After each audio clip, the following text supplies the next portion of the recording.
What's up guys and welcome. You are watching Fazi Fitness. So guys, channel membership is now live. Link is in the description and the first comment. Do check it out.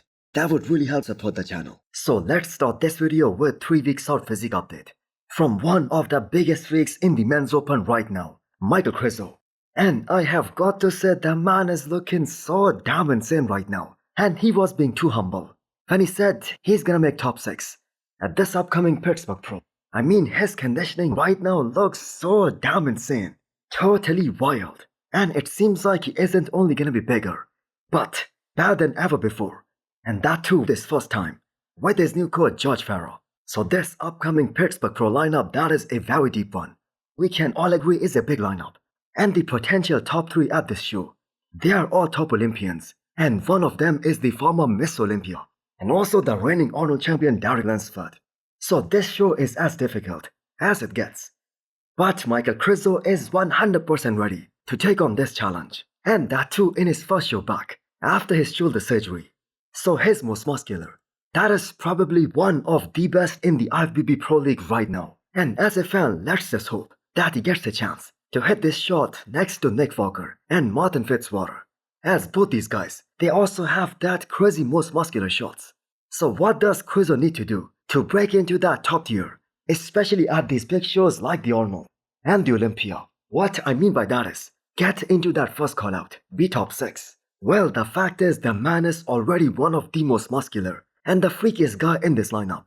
So other than Spin Pro last year, when this guy came in off, he has been very consistent with his conditioning in every single show that he has entered. We have seen that throughout this prep, that he has been working on his posing and presentation as well. And the one thing that the judges wanna see the most on Krizo is more backwork. So this is a top 7 Olympian we are talking about. And if he peaks 100% for this year's Pittsburgh Pro, he's gonna be anywhere between 4th and 5th. I think it is gonna be a dogfight for that 4th spot between William Bonac, Michael Krizo, and Good Vito. Now Krizo's real chance of earning his Olympia spot, that is in the later shows, like the New York Pro or Cali Pro, or maybe at the Legion Sports. Guys, we have a limited time offer. If you buy any flavor of Bloodshot, you are gonna get a free Dying Breed t-shirt. The discount code is on the screen right now, and use the code FAZI10 to get 10% extra discount. Next up, we have another physique update from Blessing Afutibu. So while we all appreciate all the gains that he has made during this long off season, and I believe we are all very excited to see him back on the stage in another 8 weeks time as he's competing in June. But that being said, I have no idea why he had to make that claim of having a 28-inch waistline in his most recent physique update, weighing about 280 pounds. Now, fact of the matter is, you show that video to any bodybuilding expert out there, and no one is gonna believe that is a 28-inch waistline. 280 pounds, waist 28 inches. How much? How much? 28 inches. He said his waist is 28 inches. Is there any chance in hell that Blessing has a 20-inch waist at 280 pounds? You mean 28? No. And the irony of that is that judges don't really care about the size of Blessing's arms and also his waistline. All they want to see is a more balanced package, top to bottom.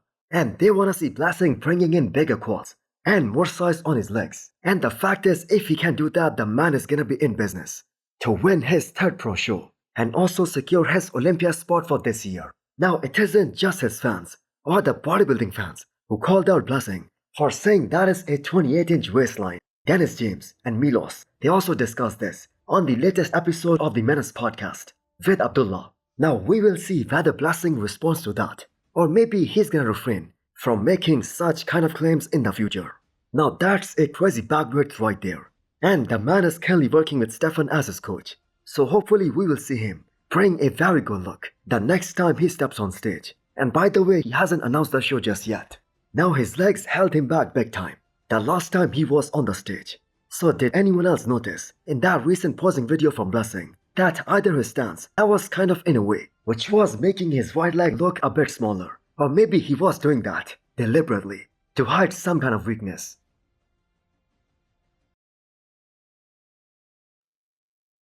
So here is just a glimpse of Martin-Fitzwater and his conditioning at exactly 3 weeks out from this upcoming mighty Pittsburgh Pro. So the triceps are looking arthrited. Overall, the skin texture looks so damn thin. And I have got to say Fuad was absolutely right. So Martin took his conditioning to a whole new level last year, from the New York Pro to the Olympia. And for a guy who is as gifted as Martin in terms of the shape and the flow, what he weighs on the stage, that doesn't really matter. Now Nick Walker was way heavier than him last year at the New York Pro, but we saw while both these guys were on the stage, Martin created such an insane illusion, and his muscularity that wasn't that far behind in comparison to Nick Walker, and that is quite a compliment.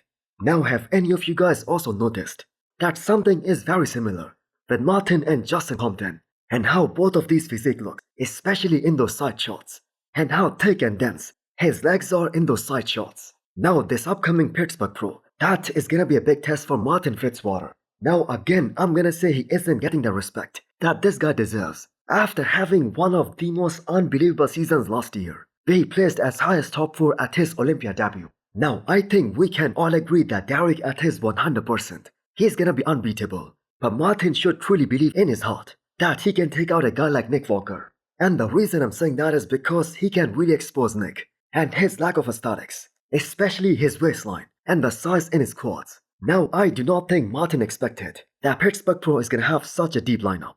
But when they announced that the prize money is gonna be $100,000, that right there proves another point.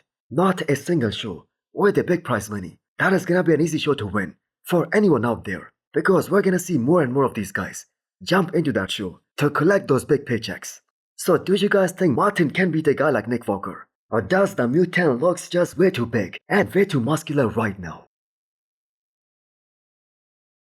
So the mutant Nick Walker also posted 3 weeks out physique update, and these are fresh out of bed, fasted in the morning, no fancy lighting, no pump, and still looking big as a house. Now I cannot believe we were under the impression that Nick Walker was behind schedule just a few weeks out.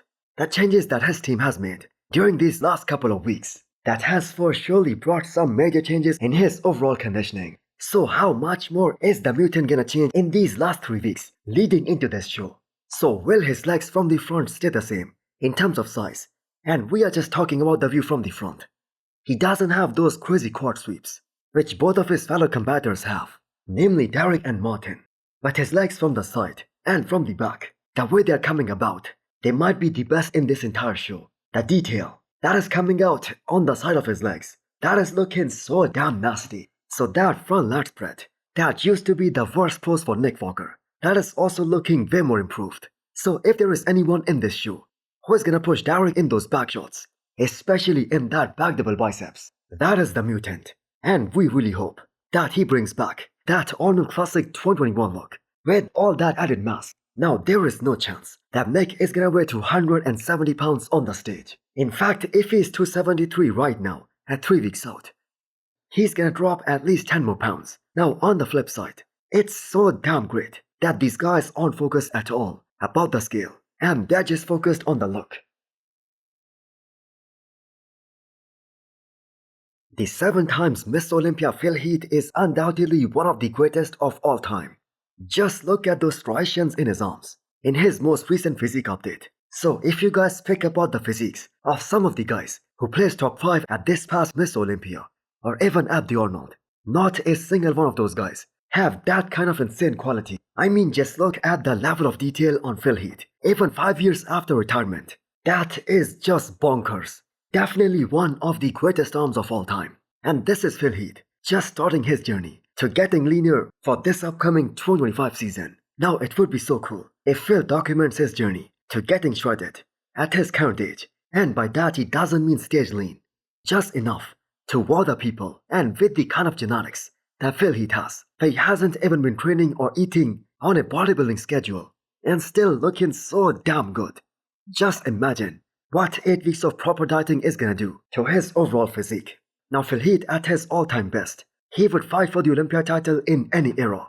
And the only guy who would have beaten him, that is a prime Ronnie Coleman. Now I personally think that Phil got a lot of hate during the last few years of his Olympia run, because people were just so tired and sick of him winning over and over again. And they were just willing to ignore all the great qualities of Phil Heath, and they all just focused on his midsection. And that eventually became a reason for him losing that Olympia title. So hit the thumbs up button if you liked the video, and smash the subscribe button if you wanna come back for more. Thanks for watching.